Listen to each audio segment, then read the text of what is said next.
سب سے پہلی بنیادی بات یہ ہے پیارے بھائی، حکومت کو دیکھنا چاہیے، حکومت کو تو دیکھنا چاہیے. سب سے جو بنیادی بات ہے وہ ہمارا بھی قصور ہے کہ دیکھیں اگر ایک ویڈیو آ رہی ہے گستاخی کی، انہوں نے تو پھینک دی گستاخی کی ویڈیو، اور ہم کیا کر رہے ہیں؟ ہم اسے نشر کر رہے ہیں، ہم اسے شیئر کر رہے ہیں، لوگوں کو دکھا رہے ہیں. ان کا تو کام ہے ویڈیو بنا کر شیئر کر دینا. آگے انہوں نے مسلمانوں کو یہ کام دے دیا ہے اور تم شیئر کرتے جاؤ. وہ تو ہے ہی نہیں، لعنتی ہیں. ایسے ہی ہے، وہ تو کافر جو ہیں وہ تو بدبخت انسان ہے، وہ تو جہنم کے حقدار ہیں. ایسے ہی ہے. لیکن ہم مسلمان کیا کر رہے ہیں؟ ہم اس کی جو ہے وہ نشر و شاعت کر رہے ہیں، ہم لوگوں کو دکھا رہے ہیں دیکھو جی توبہ نعوذ باللہ ہمارے قرآن مجید کی توہین ہو رہی ہے.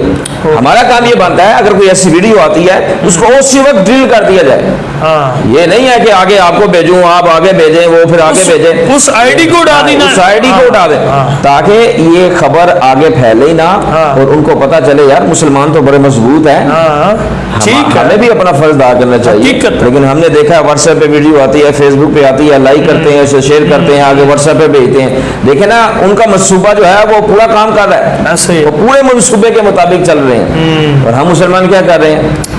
جس کے پاس علم ہی نہیں ہے وہ بھی اس ویڈیو کو شیئر کر رہا ہے، جس کے پاس علم ہے وہ بھی شیئر کر رہا ہے.